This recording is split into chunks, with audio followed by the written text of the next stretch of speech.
Programme हालात हाजरा देखने वालों की खिदमत में मोहब्बत भरा सलाम। नाज़रीन, जवेद इकबाल चीमा साहब होंगे इंग्लैंड से हमारे साथ। आज चीमा साहब से भी पूछेंगे कि वो सुप्रीम कोर्ट को किस नज़र से देख रहे हैं और जो इस वक्त जजों ने तमाशा लगाया हुआ है सुप्रीम कोर्ट के अंदर, क्या ये सब कुछ ठीक है, मुनासिब है इन हालात में जब पाकिस्तान में मुश्किलात ही मुश्किलात है, आसानी तो नज़र नहीं आ रही। क्यों चीमा साहब, ये जो सुप्रीम कोर्ट के जज हैं इनके मुतल्लिक आप क्या कहेंगे?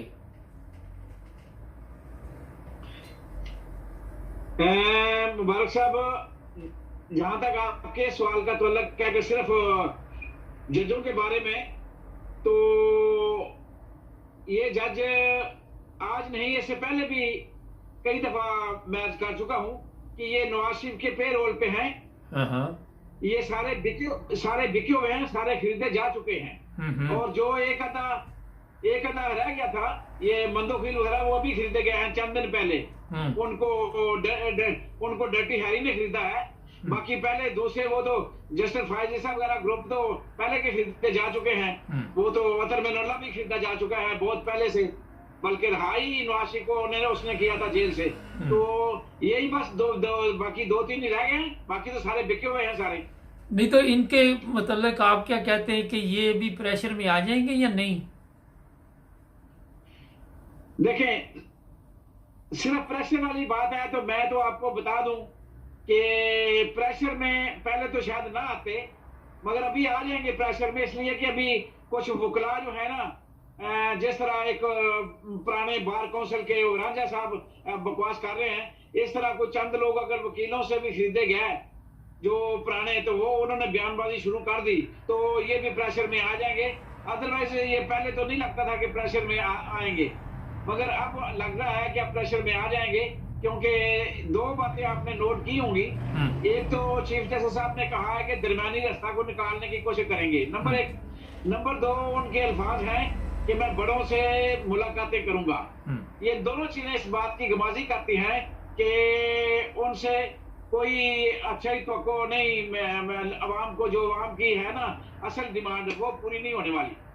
चीमा साहब, ये एक बड़ी आपने अहम बात की कि बड़ों से मुलाकात करूंगा, तो आइन और कानून वो किधर गया फिर जो मुलाकात करके फैसले करने हैं? इसलिए कि किसी बात पे अंदर एक छोटी सी बात होती है, उसके अंदर बू नजर आ जाती है। जो तजिया नगार होते हैं ना, वो सिर्फ एक छोटी सी बात को नजरअंदाज नहीं करते।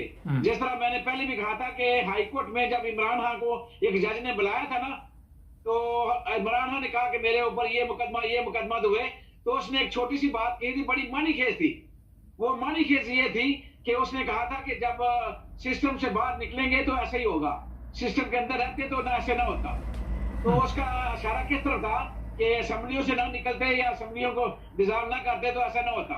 अभी जो ये बू आ रही है ना, पहली बात तो मैंने आपको पहले भी बताई थी, अब मैं दोबारा को पूरे नाज़रीन को, पूरे मुल्क को, पूरी दुनिया को ये बता देना चाहता हूं कि पाकिस्तान में एक तो इलेक्शन नहीं होगा, और दूसरा इंसाफ का ये मामला किसी कीमत में भी चीफ जस्टिस साहब जो है ना ड्यू पीरियड के अंदर 30 अप्रैल को इलेक्शन की फैसला नहीं दे पाएंगे।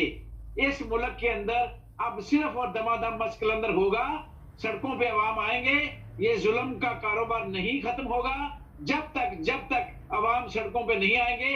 अब ये जुल्म का कारोबार खत्म होने वाला नहीं है, ये इक्तदार से जाने वाले नहीं है, ये इक्तदार से नहीं जाएंगे, ये इलेक्शन नहीं कराएंगे। इमरान खान का खौफ इतना बड़ा है कि ख्वाजा साद रफीक ने एक बहुत बड़ा बयान दे दिया है कि उसने कहा है कि अगर इमरान खान हमें गारंटी दे दे कि हमारे साथ बुरा सलूक नहीं करेगा तो हम उसको इलेक्शन देने को तैयार हैं।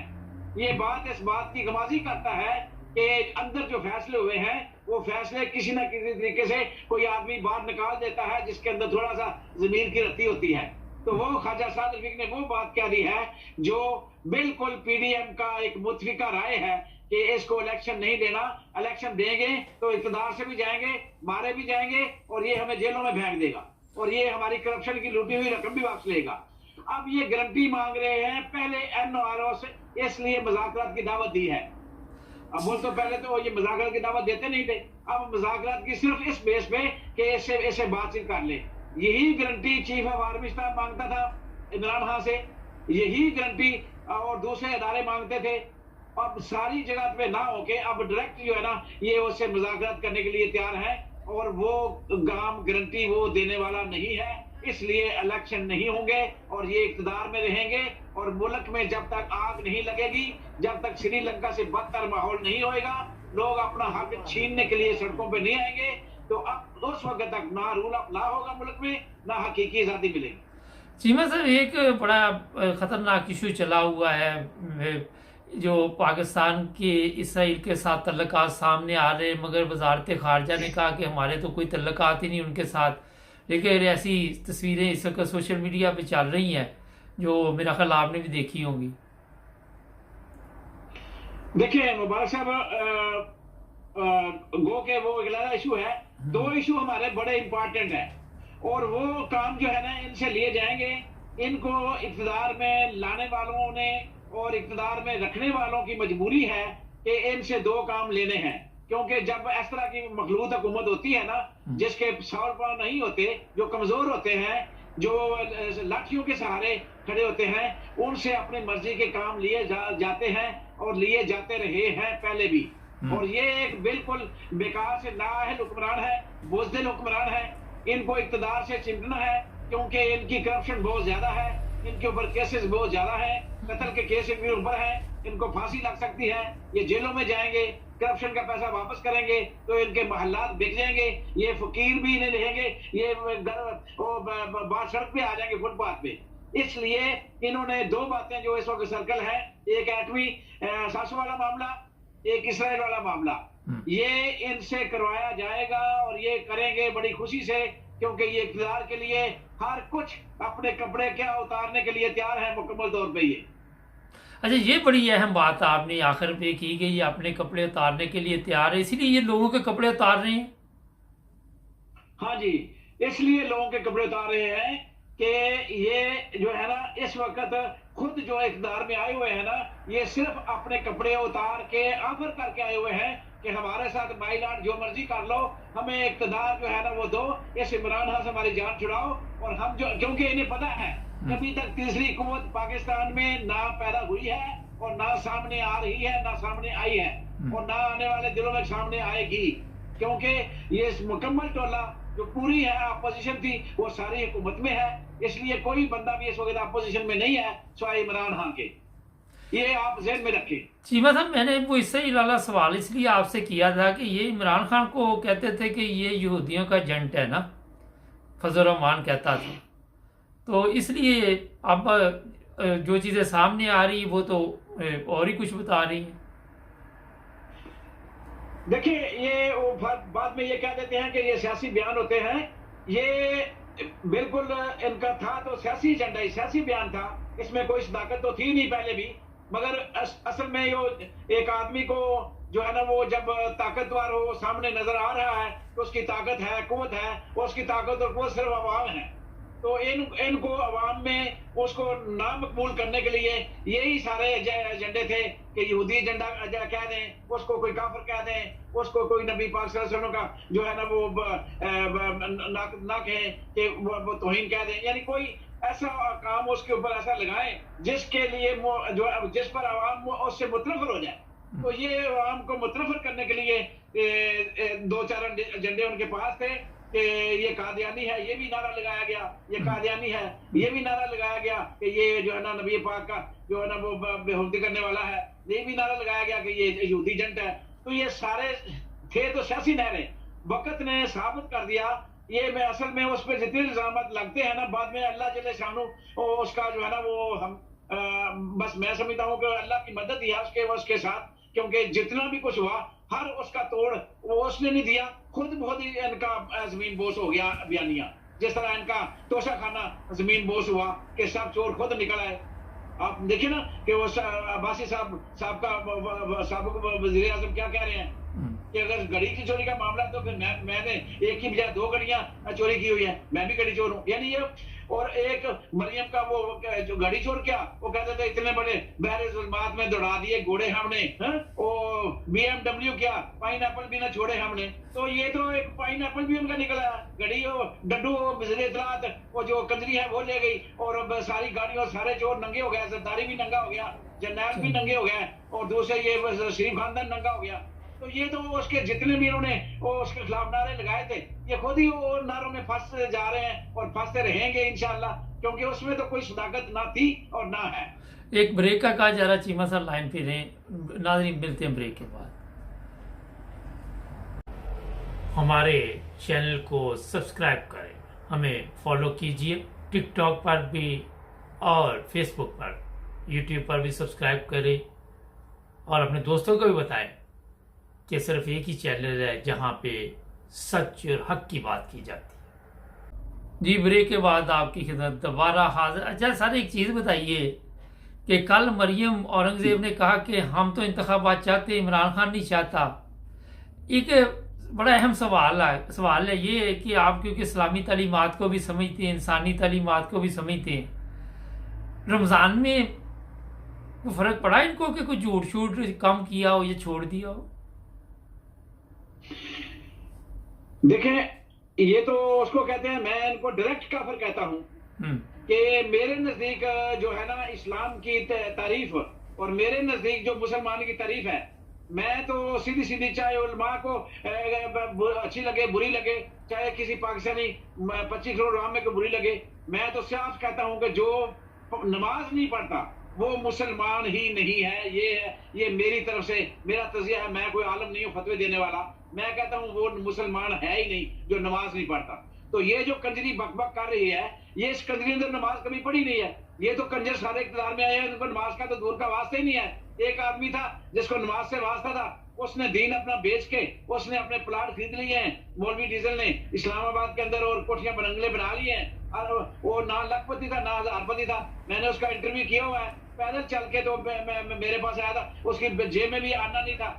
और जब मैंने उसका इंटरव्यू किया था, ये शख्स का मैंने इंटरव्यू किया बड़े अर्से पहले, तो ये अब अरबों में खेल रहा है। अगर करोड़ों में खेलता ना तो मैंने हैरानगी ना होती, ये तो अरबों रुपए में खेल रहा है। और इसलिए अब ये जो है ना इनकी बातें, ये तो इतने झूठे हैं, इतने बददयानत हैं, इतने बेहया हैं कि ना इनको शर्म है, ना इनको हया है, ना इनमें गैरत है, और इतना झूठ डटाई के साथ बोलते हैं। ये राणा सनाउल्लाह और ये डड्डू जो है ना मरियम औरंगजेब और ये मरियम सफदर, जो बिल्कुल वो एक समझे कि मैं कहता हूँ उस औरत को क्या नाम दूं, छोड़े, क्यों कि ये बदकार औरतें हैं सारी, और बदकार ये पेशा इनका बदकारी है, इससे अलावा कोई बात ही नहीं है। कि झूठ इतना बोलते हैं कि खुदा की कसम कभी कभी अपने सर को पकड़ना पड़ता है, दीवारों के साथ टकने मारनी पड़ती है कि यार ये लोग इतना झूठ बोलते हैं, इनके ऊपर अजाब क्यों नहीं अल्लाह ताला का आगे। कि मैं तो समझता हूँ कि इतना झूठ बोलने के ऊपर इनके ऊपर उसी वक्त अल्लाह ताला को ऐसा हुक्म होता, थप्पड़ इनके मुंह पे लगता तो फिर ठीक होता। तो अल्लाह ताला ने ये निजाम उल्ट किया हुआ है मेरी तरफ। मेरे कहने पे अल्लाह ने निजाम राय नहीं किया कि मैं तो कहता हूँ कि जब हम कोई गलत काम करें उसी वक्त अल्लाह का थप्पड़ आ जाए, अल्लाह खैर सला तो फिर काम बन जाए। अभी इनको इसलिए पता नहीं चल रहा कि थप्पड़ लग नहीं रहा, अल्लाह ताला की लाठी बेवाज है, अभी वो फौरी तौर पे एक्शन नहीं ले रहा। तो उसने कब इस निजाम को लपेटना है, कब इनके मुंह के ऊपर थप्पड़ लगने हैं, कब इनको लितर ब्रेड इनकी होनी है, कब इनको जीलो रसवा इन्होंने होना है, कब इनका चेहरा गंदा होना है। असल में इनके चेहरे तब्दील हो जाते अगर ने नबी की उम्मत से ना होते। तो मसला सारा ये है कि मेरे प्यारे महबूब की उम्मत को ये है ना ये चेहरे बंदर खंजीर नहीं बनाया गया, इसलिए कि इसको उनकी दुआ कबूल हो गई थी मेरे नबी की। अच्छा, खंजीर वो नहीं बनाना, वरना हम हमारी जो हरकतें हैं ना, जो इन नून लीग वालों की हरकतें देखो, राणा समा की, यार इन लोगों की जितना झूठ बोलते हैं, ये अब तक नेस्तो नबूद हो चुके होते या कोई खंजीर सुअर बंदर बन चुके होते। मगर ये मेरे नबी का जो है ना इनके ऊपर ये मेहरबानी है हमारे ऊपर, इस उम्मत के ऊपर अभी तक ये काम नहीं हुआ और ये काम नहीं होगा इस उम्मत के साथ। इस उम्मत के साथ और छोटे छोटे अजाब होंगे, वो उसी से काम चलेगा, क्योंकि अब बड़े अजाब की ये दावत दे रहे हैं तो बड़ा अजाब भी आ जाएगा बहुत जल्दी इंशाल्लाह। क्योंकि अल्लाह मेरा जुल्म को ज्यादा देर तक बर्दाश्त नहीं करता। वो के जुल्म के खिलाफ जब तक आवाम भी ना उठे, जुल्म होता रहता है और जुल्म होता रहेगा। ये झूठ इनका बोलना भी बहुत बड़ा जुल्म है और ये जुल्म इस कौम के ऊपर इसलिए हो रहा है कि कौम अभी तक उठी नहीं है। कौम जब तक सड़कों पे नहीं निकलेगी ये जुल्म होता रहेगा, ये झूठ बोलते रहेंगे डटाई के साथ, क्योंकि इनके अंदर शर्म हया गैरत नाम की कोई चीज नहीं है। चीमा साहब, आखिर में ये बताइए, नजम सेठी ने कहा है कि गालियां तो नून लीग को पड़ेंगी ना अगर इंतखाबात नहीं होते, तो कोई गालियां शालियां का इनको फर्क पड़ता है?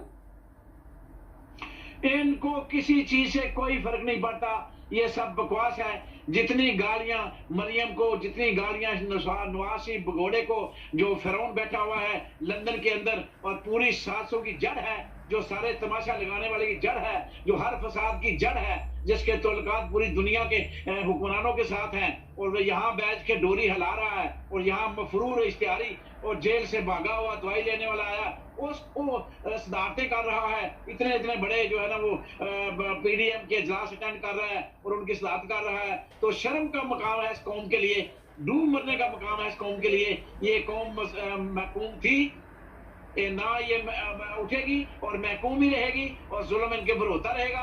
और इस तरह के लोग जुल्म करते रहेंगे जिनका ना सर है, ना पैर है, ना उनका कोई शर्म है, ना हया है, ना उनके अंदर दीन है, ना ईमान है और ना वो मुसलमान है। मैं उस शख्स को, चाहे मेरे घर का फर्दा हो, जो नमाज नहीं पढ़ता, मैं उसको मुसलमान कहने को तैयार नहीं हूँ। तो ये जांच लें अपने अंदर कि जो झूठ बोलने वाले हैं ये कितने नमाजी हैं और कितना इनकी औकात है और क्या इनका किरदार है। बहुत शुक्रिया चीमा साहब। शुक्रिया। चीमा साहब की बात जो एक बड़ी अहम है, गहराई वाली बातें तो सारी ही हैं, लेकिन एक जो बात उन्होंने कही कि जो बंदा नमाज नहीं पढ़ता, मकसद ये होता है कि जब आप एक नमाज पढ़ते हैं और दूसरी नमाज के दरमियान जो वक्फा होता है, इंसान गुनाह से बचता है, झूठ नहीं बोलता, कोई ऐसा काम नहीं करता। उसको पता होता है कि अभी मैं अल्लाह के हुज़ूर हाज़िरी दे के आया हूँ, फिर मैंने अल्लाह के हुज़ूर हाज़िरी देनी है, थोड़ी देर बाद दूसरी नमाज का वक़्त हो रहा है। असल में ये है मफ़हूम के नमाज वो होनी चाहिए जो बुराई से रोके। अगर आप नमाजें भी पढ़ रहे हैं, रोज़े भी रख रहे हैं और झूठ भी बोल रहे हैं, दूसरे उल्टे काम भी कर रहे हैं और समझ रहे हैं कि हम सिर्फ भूख और प्यास जो है वो उसकी वजह से हमारा रोज़ा जो कबूल किया जाएगा, लोगों का हक भी खा रहे हैं, मुल्क पे नजायज़ कब्ज़ा भी किया हुआ है, लोगों के प्लाटों पे कब्ज़ा किया हुआ है, ये सब कुछ मेरा ख्याल है कि फिर काफ़ी दूर जा चुकी हैं और इसको समझना बड़ा मुश्किल हो गया हमारे लिए। तो एक चीज़ ये है कि इबादत जो नबी पाक सल्लल्लाहु अलैहि वसल्लम ने फरमाई, अगर वो ही करेंगे तो बचत होगी, वरना मेरा ख्याल है इसी तरह भटकते रहेंगे। हमारे चैनल को सब्सक्राइब करें, जुड़े रहे हमारे साथ ताकि और भी प्रोग्राम देख सकें।